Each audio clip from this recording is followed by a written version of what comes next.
Excel nanti. Biar nanti ada praktiknya dikit ya.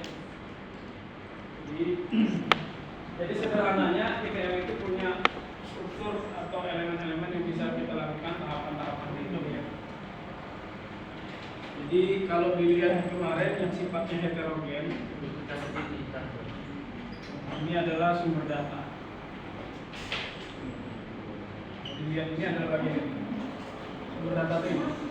Ada database, ada file, ya, ada aplikasi. Nah, ini merupakan sumber data yang bisa digunakan ketika kita ingin melakukan yang namanya extraction, transform, dan load. Ya. Sehingga nanti jadi sebuah data warehouse. Kalau di sinilah yang nanti akan digunakan dengan menggunakan middleware-nya. Middleware itu alatnya ya. Middleware-nya apa? Salah satunya bisa pakai Excel. Untuk apa? Tujuannya adalah untuk analisa, analisis kemarin banyak ya. Bisa dalam bentuk dashboard, ya kan? Bisa juga dalam bentuk asosiasi, bisa bentuk prediksi, ya kan? Bisa bentuk atau bagian data mining ya, klasifikasi. Nanti kita simulasi konsepnya setelah kita lakukan proses ETL, kita memperoleh sebuah data yang sudah final. Kemudian kita terapkan middleware-nya adalah Excel di sini. Untuk apa? Untuk bisa melakukan analisa. Analisanya apa? Dalam bentuk dashboard. Sudah sering buat dashboard di Excel, mungkin ada yang sudah pernah ya. Jadi analisa yang dibutuhkan tentunya adalah sebuah konsep dashboard. Dashboard ini dibutuhkan untuk top management. Bagaimana supaya dashboard ini bisa dilakukan? Tentunya kita butuh analisa. Analisa ini bisa digunakan dengan menerapkan tools-nya, contohnya Excel. Tools yang lain apa? Bahasa pemrograman yang kalian pelajari. Untuk bisa menerapkan Excel ini kita butuh data. Data yang sifatnya banyak, namanya big data. Warehouse itu korelasinya karena gudang data. Jadi mindset kita itu datanya pasti tidak sedikit. Karena pemikirannya adalah warehouse. Di mana data yang banyak ini kita peroleh dari hasil extraction, transform, dan load. Ada dari proses ETL ini sendiri. Poin ETL yang kita perlu pahami, ya. Jadi kalau dilihat contoh data di sini, saya kasih contoh data dulu ya.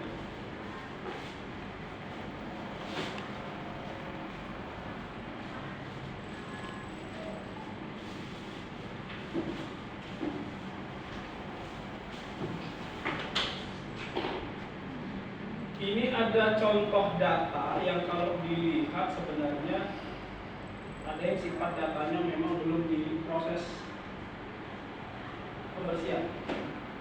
Ini contoh seperti ini. Ini ada data penjualan, data transaksi, kurang lebih ada berapa ribu data, ya, banyak di datanya. Sekitar kita ada kayak gini kelihatan 6.000 data. Kalau dilihat terakhir, kita lihat sampai di data ke 48.620 ya. Nah, kurang lebih data penjualan itu. Tapi data penjualan ini belum dilakukan proses ekstraksi dan belum dilakukan proses ETL. ETL ini kan tugasnya tadi kan kita ekstrak tuh. Data ini dapatnya dari mana? Dari database. Kalau dilihat dari gambar, dari sumber-sumber heterogen. Jadi kalau kita lihat dari contoh ini tadi, data transaksi tadi dapatnya dari mana? Dari data. Entah itu dari database, dari file-file tertentu, atau dari aplikasi gitu ya. Kan kalau di database kan bisa diekspor. Ambil dari data yang ada, ekspor ke dalam bentuk Excel atau bentuk PDF atau apa gitu ya. Jadi didapat datanya yang sifatnya belum dilakukan clean, belum dilakukan pembersihan. Ya. Jadi datanya seperti ini.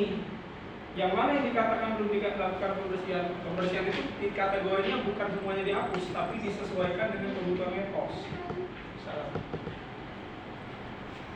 dari data 48.000 ini transaksi yang terjadi, ini kan masih ada data-data yang kosong. Contoh value-value ini kosong. Kalau dilihat ini kan tanggal kegiatannya di sini. Ya, kalau dilihat kita kembali ke atas. Nah, ini ada order date. Ya.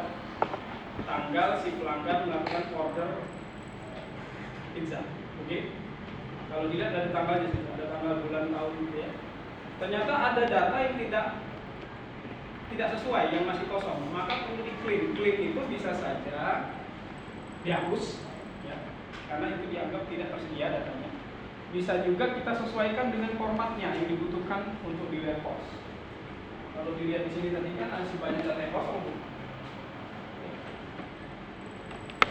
Ada value itu kan nilainya belum terbaca istilahnya ya. Dari 46.000 sekian data. Data ini akan dilakukan proses ETL sehingga nanti formatnya sudah sesuai dengan apa yang dibutuhkan di warehouse. Untuk apa? Untuk dianalisa. Analisanya nanti bentuknya dashboard. Ya, dari 48.000 sekian tadi.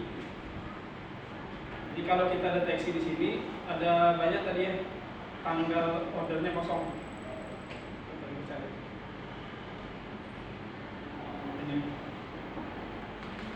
Ordernya kosong, ini bisa dihapus atau bisa dicari di bukti transaksi, ya, di transaksi penjualan pizza tadi.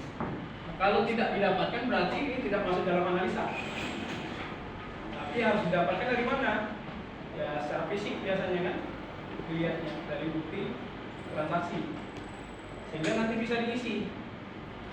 Di proses inilah untuk bisa bagaimana kita bisa melakukan transform, ya, dicari, disesuaikan, dibersihkan, kalau tidak diperlukan dihapus, ya kan, sehingga dapatlah data finalnya. Biasanya kan ada data final di situ, sehingga dapat data final ini. Dapatlah tanggal tadi sudah terisi semua. Karena di sini masalahnya ternyata yang perlu diperbaiki datanya hanya pada tanggal order yang terdapat masih kosong. Setelah dapat data ini sekian 48.000 tadi, ini yang akan digunakan. Ini adalah gudang datanya nih. Untuk apa? Untuk dilakukan analisis. Kebutuhannya apa sih top manajemen ini? Nanti dibuat dashboardnya dari mana? Dari data itu, dari 48.000 data. Kita pelajari adalah analisanya. Kira-kira top manajemen ini butuh apa? Misal yang pertama, oh dia butuh total pendapatan, ya kan? Pendapatan penjualan pizza tadi bisa. Oh yang kedua dia butuh berapa jumlah yang melakukan atau yang order, ya kan? Kemudian yang ketiga misalnya rata-rata pendapatan per transaksinya misalnya.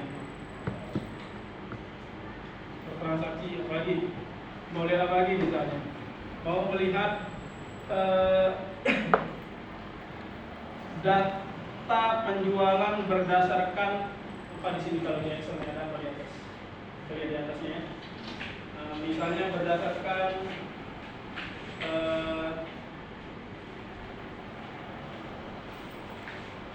jumlah, kemudian bisa juga berdasarkan ada nggak kategori ukuran misalnya. Bisa itu kan punya jenis ukuran, ya. Jadi bisa diukur berdasarkan kalau yang L berapa yang terjual, yang M berapa yang medium berapa terjual, ya kan, yang small berapa terjual.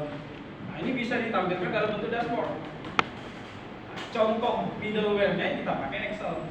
Pertanyaannya nanti kalau skripsi buat analisa dashboardnya pakai apa? Pakai bahasa pemrograman, ya kan? Pakai bahasa pemrograman yang dipelajari untuk buat dashboard itu. Setelah data ini selesai diekstraksi tadi, ditransform dan di-load, load ini bilangnya seperti ini, sudah terisi semua sesuai dengan informasi. Baru kita gunakan tools yang